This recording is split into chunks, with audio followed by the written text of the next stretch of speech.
Espacio vecinal, La Atenea. Hoy, RTV.0, desde el espacio vecinal, La Atenea, y organizado, por el Grupo Feminista Distrito Salamanca, damos voz al 8M, con la charla sobre la situación actual de la mujer.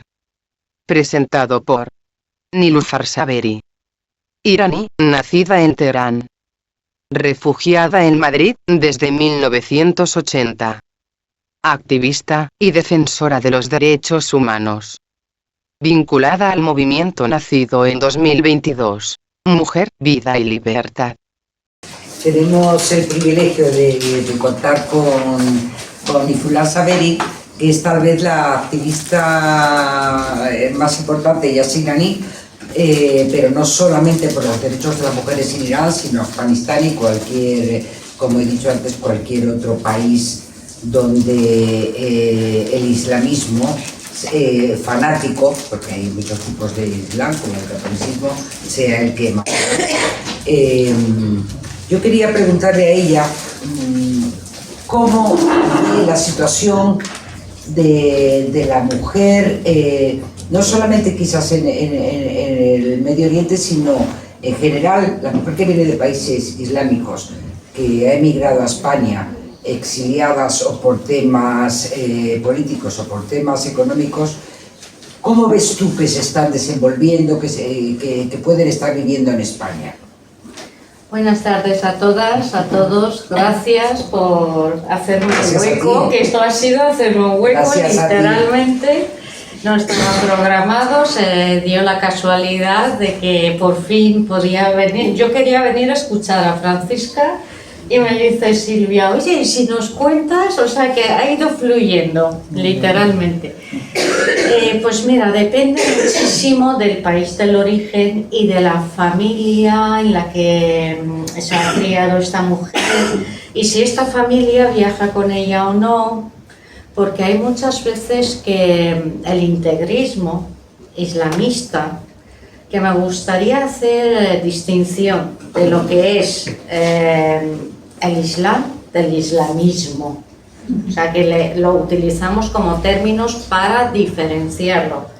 Hay unos 1.800 mil millones de musulmanes por el mundo, o sea, y afortunadamente muy poquitos son extremistas islamistas. Si lo fueran todos, os aseguro que este mundo sería inhabitable, como cualquier otro extremismo, ideológico o religioso. Da lo mismo. Los extremismos son contrarios a la vida. Y con la vida no me refiero a respirar. Me refiero a que el ser humano tenga una dignidad en la que pueda ejercer sus derechos fundamentales, las libertades fundamentales, y que tenga un lugar como ser humano. En el caso de los islamistas extremistas, a la mujer directamente nos borran como un ser humano íntegro, independiente. Cuando contabas que la mujer en épocas anteriores en España, pues que no tenía identidad propia, eso es lo que pasa en cualquier parte donde la ideología extremista islamista se viva, se ejerza. En países como Irán o Afganistán es que es por ley. Decías, Francisca, que tenemos muy buenas leyes en España y somos la sociedad la que tenemos que alcanzarlas. Pues en países como Irán o Afganistán es totalmente lo contrario.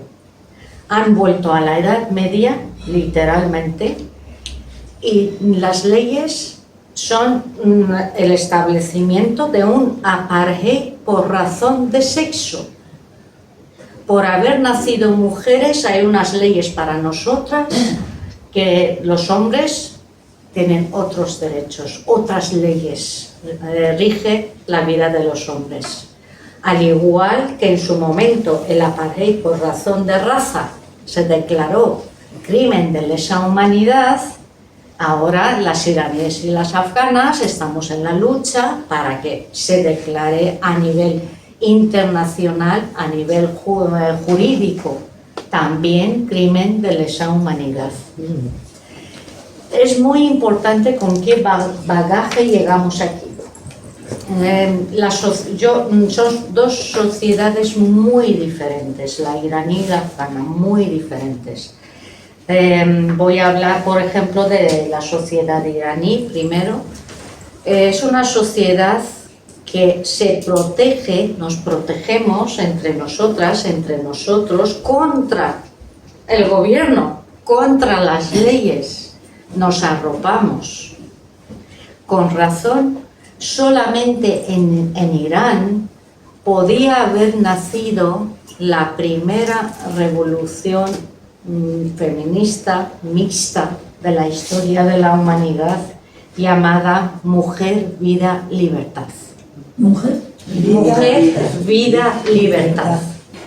Y eso no es debido a que nuestros hombres estén formados en género o que sean más listos que otros, no.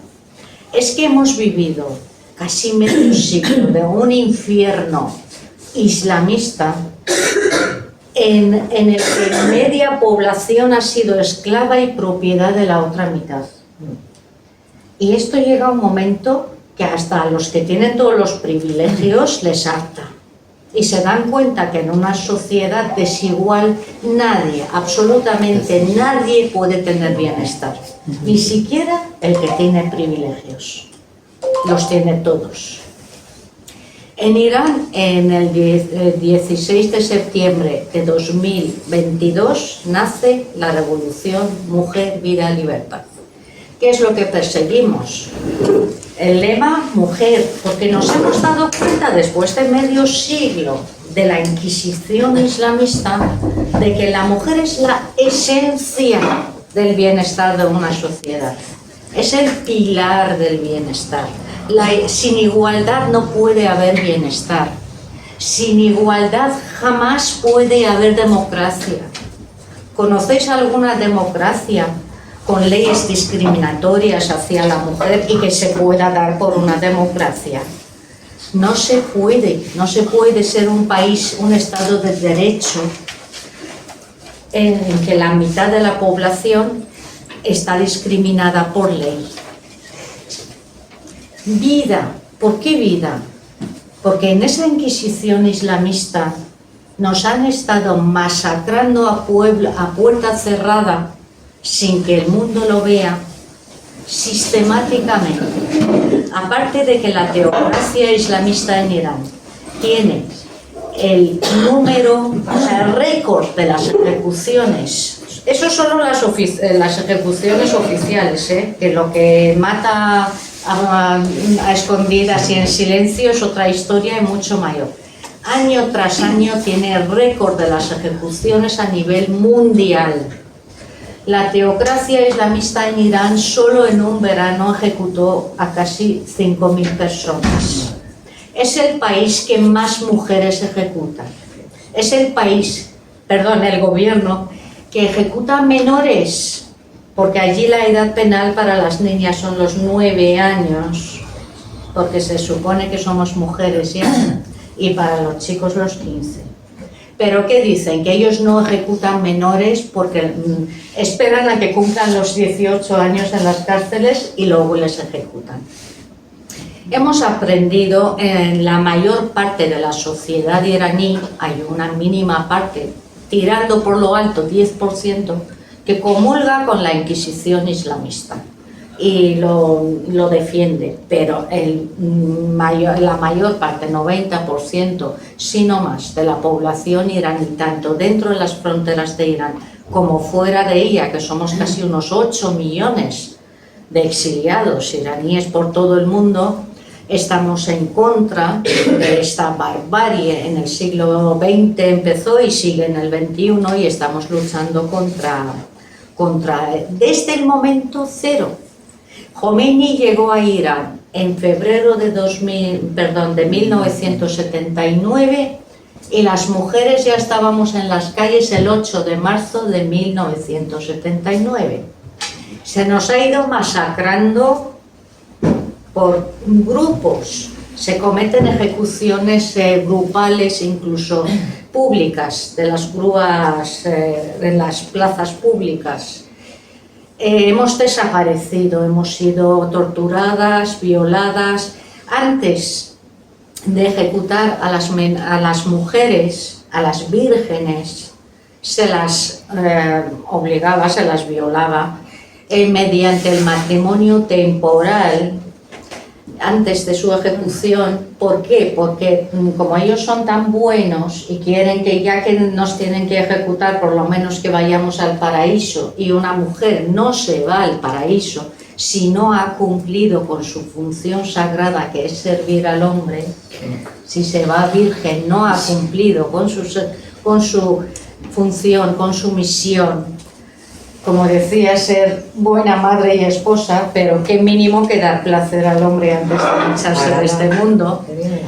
Pues estas mujeres, antes de ser ejecutadas, son violadas, son tantísimas barbaridades, y es que toda junta en una sociedad, bajadoras, teníamos catedráticas, teníamos todas las profesiones habidas y por haber nacido mujer, no teníamos limitaciones legales contra nuestro desarrollo personal, académico, profesional. Teníamos limitaciones sociales, patriarcales, que teníamos que ir corrigiendo, como bien dices, acercándonos a las leyes. Teníamos derecho al aborto, teníamos derecho al voto mucho antes que algunos países europeos, aunque también aquello era una autocracia, era una monarquía dictatorial, pero bueno, a nivel género nos dio un empuje muy grande y de la noche a la mañana nos quitan todos los derechos. Hemos sido una sociedad que hemos vivido una pesadilla que hoy por hoy no nos lo creemos, y no ha sido difícil para nosotras, para nosotros, decir esto es inconcebible y luchar con uñas y dientes.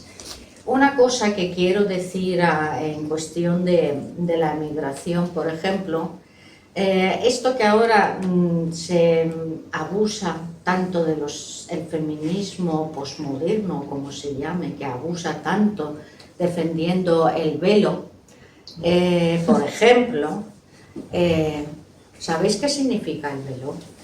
El velo significa de que yo, mujer, asumo la responsabilidad de que el varón musulmán no peque ni de obra ni de pensamiento. Por eso yo me tapo, para no ser una tentación andante. Yo tengo que ser invisible, insonora, inolora. Esa es la raíz del velo. No es una cuestión, no es una prenda más. Es el símbolo material del sometimiento del islamismo a la mujer, en la cabeza de la mujer. Yo me pregunto muchas veces, esas jovencitas que su madre no ha llevado velo, su abuela no lo ha llevado, viene a España o ha nacido aquí, se lo pone, ¿sabe lo que significa? ¿Sabe que se está responsabilizando del comportamiento sexual y social del varón musulmán o de todos los varones? Cae sobre ella. Dice que es cuestión de fe. Pues en ninguna parte del Corán viene como obligación para empezar. Y para terminar es cuestión de cargar sobre tus hombros una responsabilidad que a lo mejor ni sabes que te la estás echando encima. Simplemente pues que te obliga a ser recatada. Esa es otra, porque luego las vemos hasta conjuntadas. El fundamento es ser invisible, es ser discreta, es no provocar, el no llamar la mirada de los varones. Y precisamente no cumple esa condición si hasta tú vas con unos vaqueros, vas maquillada, eso no es el por qué nos han impuesto el velo.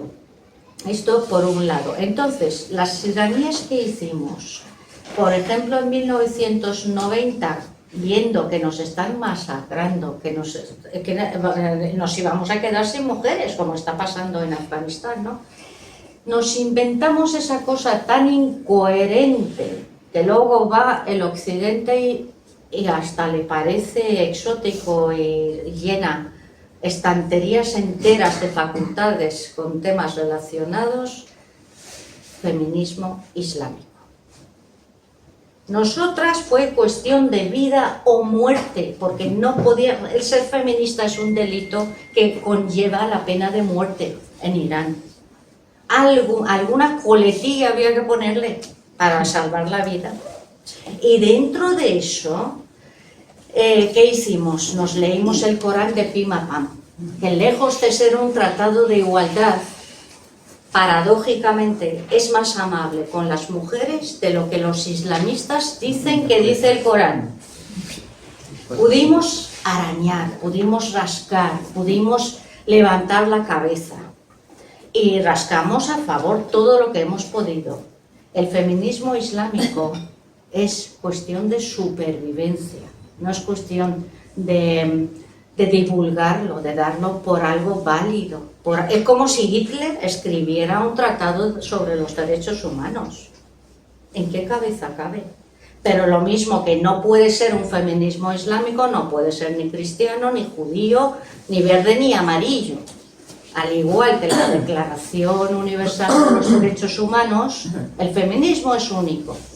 Es por y para las mujeres, nuestros derechos. Que luego somos muchas mujeres con situaciones diferentes y cada una pues tenemos necesidades diferentes según qué lugar, qué momento. Se atienden las diferentes necesidades, pero no nos inventamos un feminismo diferente para cada sitio, ni cada creencia, ni cada ideología. Estaría bueno. Lo que es igualdad aquí en España lo es en China, lo mismo que los derechos humanos. Esto por un lado. ¿Qué vienen aquí? Vienen aquí, se encuentran con una sociedad democrática en la que, lejos de intentar empoderarlas de verdad, las dice que el velo es feminista. Sí. O sea, te queda. Luego continuamos sobre eso, que me parece. Yo lo he visto eso. Sí. Hombre, que lo he visto, lo he oído. Sí, ya, que lo he visto yo también en directo en la manifestación. Hombre. Del 18, precisamente. Que lo defiende que es cultural, que es una tradición, que eso, pero es que gente que se supone que debe tener una mente, yo de gente que me rodeo de la universidad, han ido a Irán un poco antes del tema de aquella famosa mujer que luego ha venido todo después. Y perdona que te corte, no, porque eso lo me quiero encanta, decir. No, porque lo quiero decir, porque es que viene muy alto. Entonces, gente muy de izquierdas, muy progre, muy intelectual y demás, y vinieron de Irán, es maravilloso, un orden, las mujeres bellísimas, todas con sus velos súper arregladas, pintadas, bueno, es que eran fantásticas, o sea, eso a mí, es que se las veía felices, se las veía contentas, el velo no es nada simbólicamente represivo, es una manera de ellas. Digo, mira, y yo tuve una fuerte discusión para debatir aquello, porque me pareció increíble que gente que se supone que tiene unos conocimientos, un bagaje cultural, etcétera, no entendieran simbólicamente lo que significa llevar un velo, que es exactamente lo que tú estás diciendo, ocultarte, para no provocar, para que no te persigan. Y entonces, bueno, y es asombroso que desde la izquierda, incluso, bueno, pues que lo estamos viendo, en el Parlamento incluso, mujeres con velo. Yo, francamente, no me lo termino de entender. No entiendo por qué estas mujeres, qué explicación dan de verdad que justifique que es más moderno o más feminista llevar velo. No entra en mi cabeza. Yo he preguntado a varias jóvenes, no tan jóvenes, las no jóvenes y que lo han llevado ya en su país de origen, dicen, mira, lo tenemos que llevar, porque lo llevan en nuestra familia y si no vamos a parecer unas frescas, o sea que van a recibir un rechazo dentro de su círculo social. Pero las jóvenes, que la familia hasta se disgusta porque se lo pongan, lo ponen como símbolo de protesta, de rebeldía, de identidad. Como en su día los punkis llevaban la cresta verde, ya, pues el mismo sentido. Yo soy... ya. No tiene un sentido realmente ni espiritual, y desde luego ni muchísimo menos feminista. En el feminismo mi cuerpo me pertenece y no hay Dios que me diga que me pongo o que me quito. Dicho esto, creo que la prohibición no sería la vía, sino la formación. Perdona, puede ser que en algunos casos, lo digo generalizando, estas mujeres de origen islámico, de países islámicos que se ponen el velo, sea también una protesta contra el racismo, o sea, de marcar su identidad como inmigrantes, al ser rechazadas por mucha gente. Se sienten rechazadas. Bueno, pero yo soy iraní, yo soy emigrante también. Sí, los moros esto, las moritas, no sé qué, o sea, eso existe socialmente, no masivamente, no estamos en el peor de los mundos posibles, pero existe. Y yo no digo que eso esté bien, pero puede ser una reacción. Sí, es una reacción, una rebeldía, así es. Pero sí, es curioso cómo muchas veces cuando emigras huyes de tu país de origen y vas al país anfitrión, de alguna manera necesitas idealizar tus raíces y endemonizar el país anfitrión. Es un poco para no volverte, pues cómo decir, pues es que mis raíces son malas, que no son malas ninguna de las raíces, son digamos las políticas que se ejercen, pero es una autodefensa en algunas ocasiones, yo creo. Y eso sí es una manera de decir, pues yo soy diferente, a ti te molesta que yo me ponga el velo, yo me lo pongo. Y las hay, que las he visto cada vez más, de que aparte de llevar el velo se plantan una indumentaria negra encima o mascarilla o directamente tapada y con gafas negras. Dices, madre de Dios, eso sí que tiene que estar prohibido, hasta guantes, porque claro, allí debajo me da miedo una sociedad a la que la gente vaya por la calle como si fuera carnaval siempre y que no puedas saber con quién te cruzas, o sea, por seguridad aunque sea. Pero este tema sí es verdad. Entonces, las iraníes, la mayor parte de nosotras cuando emigramos, no tenemos problema de integración en los países europeos porque ya conocimos lo que era algo parecido a esto antes de la llegada de los islamistas, y en las casas no se vive como lo que dictan los islamistas. La gente que ha viajado a Irán me dice, oye, vosotros en Irán como mínimo tenéis dobles vidas, por la calle tenéis que ir de una manera porque hay un código de vestimenta obligatorio cuyo incumplimiento conlleva multa, pena de cárcel, latigazos que te impidan salir del país, que te bloqueen tus cuentas bancarias, o sea, cada vez que te vuelven a coger, te añaden una pena más, una multa más. Incluso te confiscan el coche. O sea, cualquier cosa, sí que ellos no respetan ni sus propias leyes, ni su propia constitución. Por ejemplo, en la constitución de la teocracia islamista en Irán, que ahora me explico, está permitido manifestarse pacíficamente, está permitido, jamás han permitido una manifestación.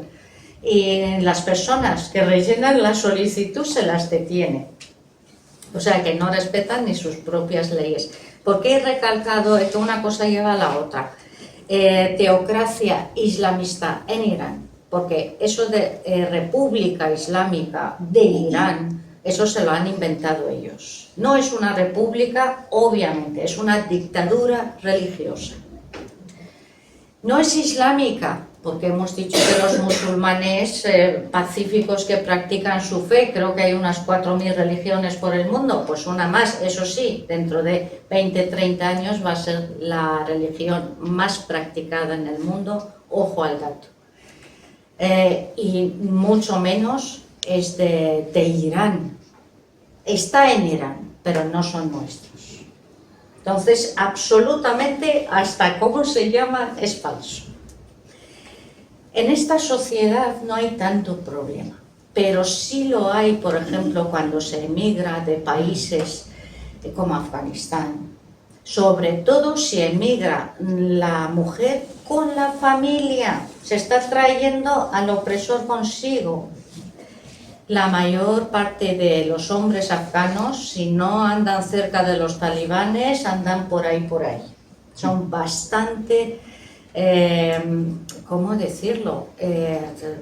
Pues no me sale la palabra para ser exacta, sin ofender. Fundamentalistas. Son bastante fundamentalistas, son de pues mínimo 100 años atrás. Entonces, ¿por qué Sí. migran? ¿Por qué no se quedan allí? Si piensan así, Pues- no entiendo. Pues eso es, o sea que ellos emigran. Yo estuve de voluntaria con la Cruz Roja cuando llegaron los afganos a la base de Torrejón, porque hablamos el mismo idioma. No sabía, Sí, sabía. No sabía. bueno, en las escuelas la Empresa. lengua oficial, el farsi, que es como el castellano para el español, ellos en sus escuelas estudian el farsi, en farsi, pero luego, pues como todas partes, tienen muchos Dialectos, idiomas y dialectos y tal. En Irán también pasa eso. Entonces estuve como traductora y todos nos acordamos de las imágenes que se colgaban de los aviones para salir, Sí. pero es que llegaban allí, era otro tanto de lo mismo. Lo único que no llevaban burka. O sea, que estaba, por ejemplo, repartiendo yo ropa entre las mujeres y venía el padre con la niña de 13, 14 años, yo la ropa se lo enseñaba, ropa holgada, ojo que no llevábamos minifaldas. Estábamos repartiendo y la niña sí. Y yo, cariño, mira a ver si te gusta si te gusta otro color, la niña sí. El padre, un color más oscuro, este es muy vistoso. Como que Entonces, ¿cuál es la razón por la que migran? Pues para ellos será una razón económica, Silvia. Los hombres los hacen por economía y las mujeres No, pero por es que seguridad. está hablando de cuando llegaron los talibanes Sí, al sí, poder. eso es, recién que llegaban a la razón de esta tanda que yo conozco eran los personales, o sea, el personal que trabajaba para entidades occidentales y que corría supuestamente su vida en peligro vale, con los vale. talibanes. Vale, ya lo entiendo. Conozco juezas Vale. afganas que han llegado aquí y no se quitan el velo. Dicen, es que ¿qué van a pensar? Van a pensar que hemos venido al occidente y nos hemos vuelto unas descaradas, unas frescas. O sea, no creen. La mayoría de las mujeres que lo llevan de verdad lo hacen para conservar su reputación de decentes, de virtuosas. Entonces, yo creo que nuestras políticas de integración aquí en España, que yo soy española también, a mucha honra, quiero ser parte de la solución siempre.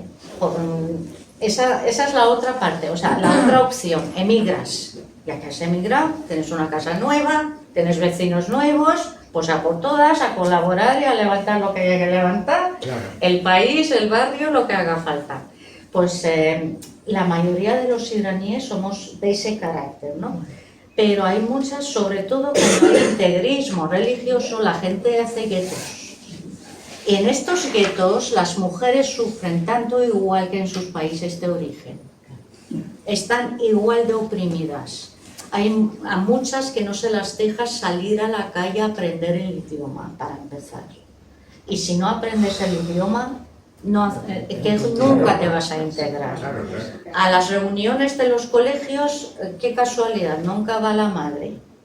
A lo imprescindible. Entonces, a lo mejor tendríamos que de alguna manera tener leyes que obliguen a que haya actividades individuales y familiares y tener un seguimiento y cuidar mucho, porque muchas niñas de estas familias se van de vacaciones a sus países de origen y se les mutila genitalmente. O vuelven casadas, a partir de los 9 años pueden volver casadas. O que muchos de esos hombres conviven con su mujer declarada, 4 primas, que son sus 4 esposas. La poliginia que es cuando un hombre tiene varias mujeres, lo llevan de manera camuflada. En todos los países europeos lo llevan. Entonces, a lo mejor el tener que cuidar estas... primero saber que existen y luego buscar soluciones para que en esta casa no se den, no lo permitamos, no lo apoyemos. Lo que es contrario a los derechos humanos no se permite, venga de donde venga, no hay tradición que lo justifique. Lo mismo que condenamos si nos enteramos que unos padres han mutilado genitalmente a sus chicas, tiene condena, es un delito, pues otro tipo de mutilaciones, aunque no sean físicas tal cual, tiene que estar vigilado por las instituciones, en este caso españolas, para evitar que aquí dentro de 20, 30 años nuestras hijas, nuestras nietas tengan que llevar velo como código de vestimenta obligatorio, como pasa en Afganistán o como en Irán. Muchísimas gracias.